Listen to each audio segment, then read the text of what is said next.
கல்வியை வெள்ளம் அடிச்சிட்டு போகுமா? போகாது. தீ வச்சு எரிச்சிட்டு முடியுமா? முடியாது. அதிகாரத்தால எடுத்துக்க முடியுமா? முடியாது. உலகத்துல எதை கொடுத்தாலும் குறைஞ்சிடுங்க, ஆனா கல்விய அள்ளி அள்ளி கொடுத்தாலும் குறையவே குறையாது. கல்விய யாராலும் திருட முடியாது, அதுக்கு காவலே தேவையில்லை. நாங்கள் அனைவரும் அரசு பள்ளி ஆசிரியர்கள். எங்கள் வாழ்வில் நடந்த உண்மை நிகழ்ச்சிகள், ஒரு சில நிகழ்ச்சிகளை இப்ப காட்சிப்படுத்த போகிறோம். நீங்கள் அனைவரும் கண்டு ரசியுங்கள்.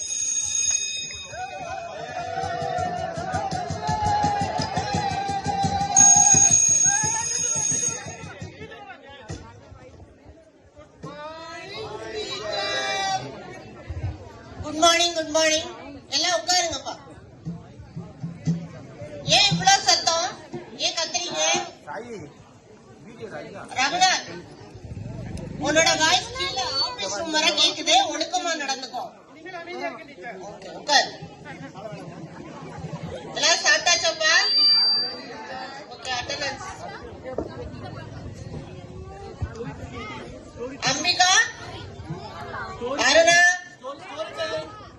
ஹர்ஷினி, ஏமா வரல?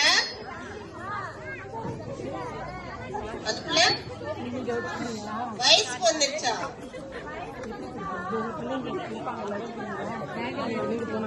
அனுப்ப மாட்டாங்களா? உன்கிட்ட நேரடியாவே சொன்னாங்களாமா? சரிம்மா, பாத்துக்கலாம். உட்காரு. சுசீலா, அகிலன், அருண். ஏன் அருண் வரல? சந்திரபாண்டி, என்னாச்சு? என்னாச்சு? அப்பா கூட எங்கேயோ டீச்சர் வேலைக்கு தான் போறான்னு நினைக்கிறேன். டீச்சர் வேலைக்கு போறானா? படிக்கிற வயசுல வேலைக்கா போறான்? வேலைக்கு தான் போறா. என்னையும் கூப்பிட்டா டீச்சர். நீ வேலைக்கு போறியா? டீச்சர் போற டீச்சர். நீ என்ன பண்ண போற? Very good, very good, super. படிக்கணும், சரியா? அக்ஷய், குமார், முருகேசன், பெரியசாமி, ராகவன். ஏப்பா ராகவன் வரல? அடிக்கடி ராகவன் லீவ் எடுக்கிறான். 2-3 நாளா ராகவன் அவங்க அம்மா அப்பாவும் சண்டை. அவங்க அப்பா தண்ணி போட்டுட்டு வந்து அவங்க அம்மாவை பிடிச்சி அடிச்சாங்களா? தண்ணீர் போடுறாரா அப்பா? சரி, பக்கத்து வீடுதான் அடிக்கவும் அவங்க அம்மா போட்டு இருந்து 3 நாளா பார்த்தாங்க டீச்சர். 3ஆவது நாள் ராகவனை கூட்டிட்டு அவங்க அம்மா வீட்டுக்கு போயிட்டாங்க டீச்சர். அம்மா வீட்டுக்கு வேற ஊருக்கு போயிட்டாங்களாப்பா? சரி, பாத்துக்கலாம். உட்காரு. ரகுநாத், ராஜா,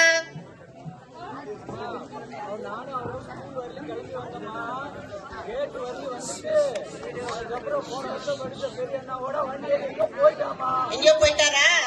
தெரியும் அவர் எங்க போயிருப்பாருன்னு. நீ உட்காரு. சந்தனபாண்டி, சேகர். இப்போ உங்க கிளாஸ்ல தான் இந்த மாதிரி அதிகமான பேரு நீண்ட நாள் பள்ளிக்கு வராம இருக்கீங்க. நான் இவங்களை பத்தி ஹெச்எம் சார்ட்ட போய் தகவல் சொல்லிட்டு வரேன். அதுவரை நீ எல்லாரும் உட்காந்து அமைதியா படிக்கணும், ஓகேயா?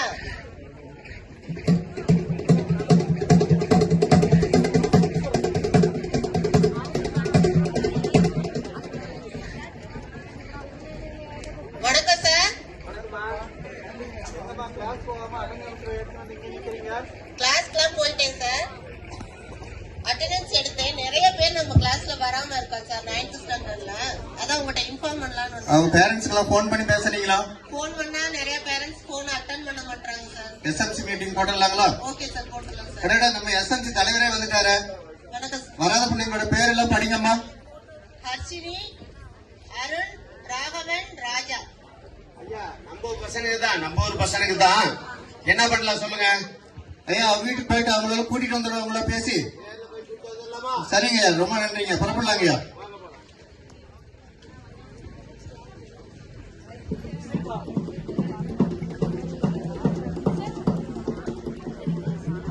சுசிலாக்கா, சுசிலாக்கா, ஏன் இப்படி கத்துற?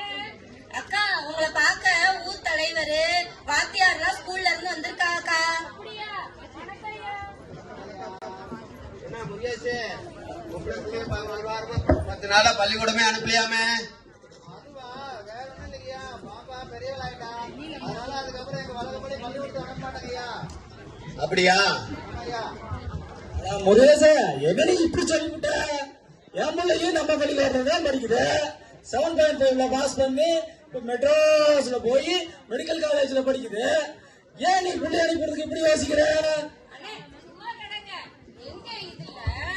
பிள்ளைங்க பெரிய பிள்ளை ஆயிடுச்சுங்கன்னா நாங்க பள்ளி வீட்டு வாசப்படியே தாண்ட மாட்டோம். நீங்க என்ன பள்ளிக்கூடத்துக்கு வச்சுடுங்க, அதெல்லாம் நாங்க அனுப்ப மாட்டோம்.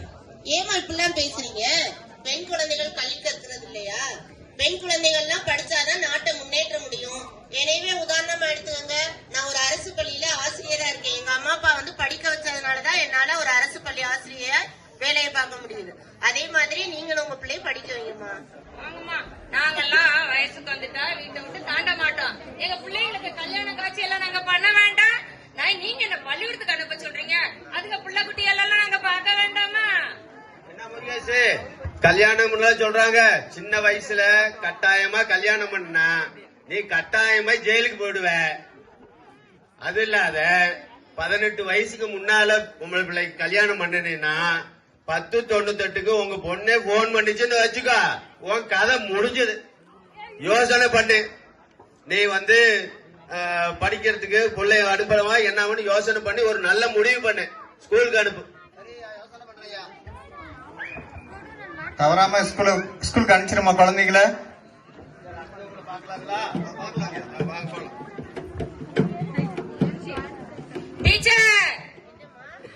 டீச்சர், நான் பிள்ளைய பள்ளிக்கூடத்துக்கு அனுப்பினா உடனே உங்களை மாதிரியே படிக்க வச்சிருவீங்களா? நிஜமாவா சொல்றீங்க? சரிங்க டீச்சர், நாங்க நாளைக்கு என் பிள்ளைய அனுப்பி விட்டுறேன். உங்களை மாதிரியே நல்லா படிக்க வச்சிருங்க.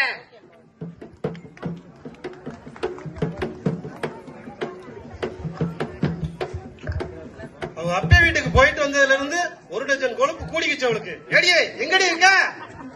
என்னையா காலங்காத்தாலே ஆரம்பிச்சிட்டியா? எப்ப பாரு குடிக்கிறது, அடிக்கிறது, அப்பா வீட்டுக்கு அனுப்புறது. 4 நாள் கழிச்சு காலில் விழுந்து வா வான்னு கூட்டிட்டு வர வேண்டியது. இப்ப காலங்காத்தாலே தண்ணி அடிச்சு தகராறு ஆரம்பிச்சிட்டியா? இதுதான் தகராறு. வரலாறு நம்ம வரலாறு புத்தகத்துல எழுதுவாங்க. ஆமா, மானங்கட்ட வரலாறு முகரேஜ குத்துன.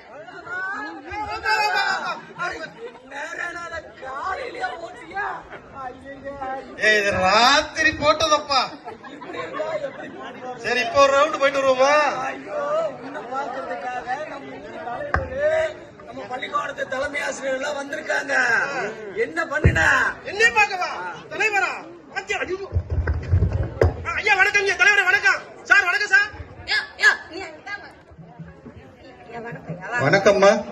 நல்லா படிக்கிற பையன் 1 வாரமா ஸ்கூலுக்கு வரலையே, என்ன காரணம்? ஐயா, இந்த ஆளு காலம் பூரா தண்ணி அடிச்சு என் பிள்ளைக்கு படிக்க வைக்க கூட எனக்கு காலை சாப்பாடு சமைக்கிறது கூட எங்கள்கிட்ட வழி இல்லையா. அதனால என் பிள்ளைய வேலைக்கு அனுப்பிட்டேயா. குழந்தைய வேலைக்கு அனுப்பிட்டீங்களா? குழந்தை வருமான குடும்பத்துக்கு அவமானவன். ஏ ரகுநாத், குழந்தைய வேலைக்கு அனுப்புறியா நீ? அவ்வளவுதான். நீதான் வேலைக்கு போகணும், குழந்தைங்க பள்ளிக்கூடம் போகணும். அதனாலதான் கவர்மெண்ட் யோசனை பண்ணி சிந்திச்சு ஒவ்வொரு திட்டமா குழந்தைங்க வந்து கண்டினியூவா படிக்கணுங்கிறதுக்காக தான் ஒவ்வொரு திட்டமா கொண்டு வந்துட்டு இருக்காங்க.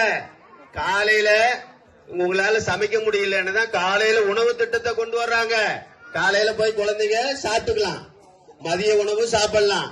குழந்தைக்கு புத்தகத்தை கொடுக்கறாங்க, நோட்டு கொடுக்கறாங்க, பேக் கொடுக்கறாங்க, குழந்தை எழுது படிக்க பென்ஷன், ஜாமெட்ரி பாக்ஸ் எல்லாம் கொடுக்கறாங்க. இன்னும் 14 திட்டம் நிறைய கொடுத்துக்கிட்டே இருக்கிறாங்க. அதனாலதான் நீங்க வந்து கண்டினியூவா அதுக்கு கட்டாயமா அவங்களுடைய உரிமை. நீ குழந்தைய வந்து அனுப்பி எல்லாரும் படிக்க வைக்கணும். சரியா? ஐயா, அது மட்டும் கிடையாதுங்கய்யா. ஒவ்வொரு மாவட்டத்திலையும் சிறந்த மாணவர்களுக்காக மாதிரி பள்ளி அப்படின்னு மாடல் ஸ்கூல் தொடர்ந்திருக்காங்க.